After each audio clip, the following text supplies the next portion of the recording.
அரிஸ்டாட்டிலோட ஒரு அற்புதமான ஒரு வாக்கியம் இருக்குதான். அதாவது the true wisdom is you know நத்திங்ன்னு சொல்லிட்டு. இந்த உலகத்திலே நீ வந்து அற்புதமான ஒரு அறிவு உனக்கு என்னன்னு சொல்லி கேட்டீங்கன்னா, உனக்கு எதுவுமே தெரியாது அப்படிங்கிறது தான் அற்புதமான அறிவு. நம்ம என்ன நினைக்கிறோம்னா, ஏதாவது ஒரு சோசியல் மீடியால பார்க்குற விஷயமா இருக்கட்டும், இல்ல வந்து நம்ம யாரோ ஒருத்தவங்க வந்து இன்ஸ்பயர் பண்ணி வாழ்க்கையில வந்து அவங்கள வச்சு நகர்த்திட்டு இருக்கோம். ஒரு சினிமா நடிகரா இருக்கலாம், இல்ல ஒரு அரசியல் தலைவரா இருக்கலாம், இல்ல வந்து பழைய காலத்து புலவர்களா இருக்கலாம், யாரா வேணா இருக்கலாம். அவங்கள இன்ஸ்பிரேஷன் எடுத்துக்கிட்டு நீங்க லைஃப்ல வந்து முன்னேறி போறீங்க. எனக்கு சரியா இங்கிலீஷ்லாம் வந்து வாயில வந்து நுழையாது. நம்ம தமிழ்நாட்டோட இங்கிலீஷ் தான் வரும். அதனால யாரும் தப்பா நினைச்சுக்காதீங்க. ஸோ உங்கள நீங்க யார வந்து மனசுக்கான உத்வேகமா எடுத்திருக்கீங்களோ, அவங்கள வந்து நீங்க ஃபாலோ பண்ணிட்டு இருக்கும்போது, அவங்களுக்கே எல்லாம் தெரிஞ்சுது அப்படின்னு முழுமையா வந்து நம்ம பண்ணிருவோம். இப்ப தமிழ்நாட்டுக்குள்ள ஏதாவது நடந்துச்சுன்னு வச்சுக்கங்களேன் அரசியல் ரீதியா. உடனே பெரியார் தான் எல்லாத்தையும் பண்ணாரு அப்படின்னு சொல்லுவாங்க. பெரியார் வந்து ஒரு அற்புதமான விஷயத்த சொல்லிட்டு போனார். அத யாருமே ஃபாலோ பண்ணல. இதுவரைக்குமே தமிழ்நாட்டுக்குள்ள இருக்கிற ஒரு நெறைய பெரியாரிஸ்ட் வந்து அத ஃபாலோ பண்ணல. நான் என்ன சொல்றேன்னா, நான் என் காலத்துல நான் வாழ்ந்துட்டு இருக்க வரைக்கும் எனக்கு தெரிஞ்ச விஷயத்த நான் சொல்லிட்டு போயிட்டேன். உங்களுக்கு என்ன தேவையோ அத நீங்க எடுத்துக்கங்க. அந்த காலத்துக்கு எது சரியா இருக்கோ அத எடுத்துக்கங்க.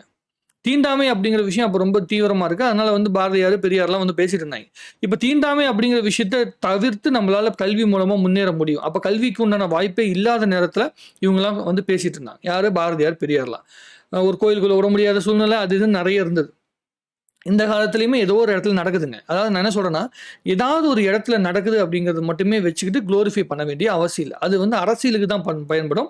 ஓட்டுக்காக பயன்படும், மீடியாக்காக பயன்படும். ஆனா வாழ்க்கைக்கு பயன்படாது. நான் என்ன சொல்றேன்னா, ஒரே ஒரு விஷயம் தான் நம்மள எல்லாத்தையுமே பண்படுத்துது. எது?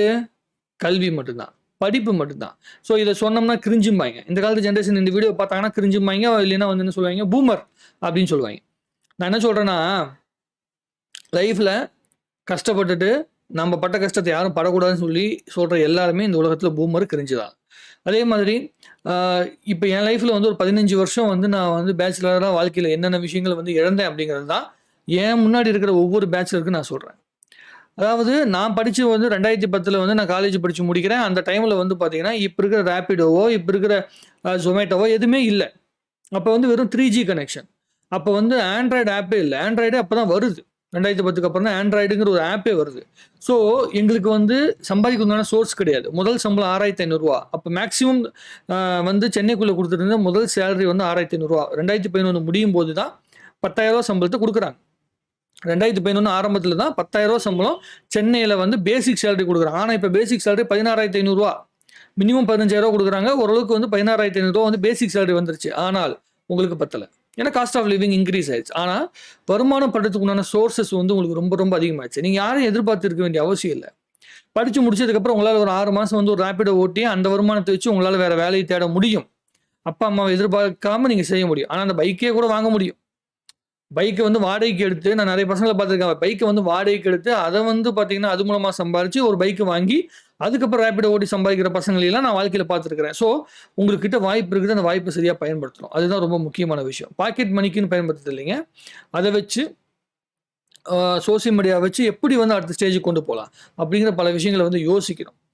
ஒரு காலத்துல வந்து வாய்ப்புகள் இருக்கிற நேரத்துல, வாய்ப்புகள் இல்லாத நேரத்துல வந்து உழைக்கிறதுக்கு உண்டான வேகம் இருந்துச்சு.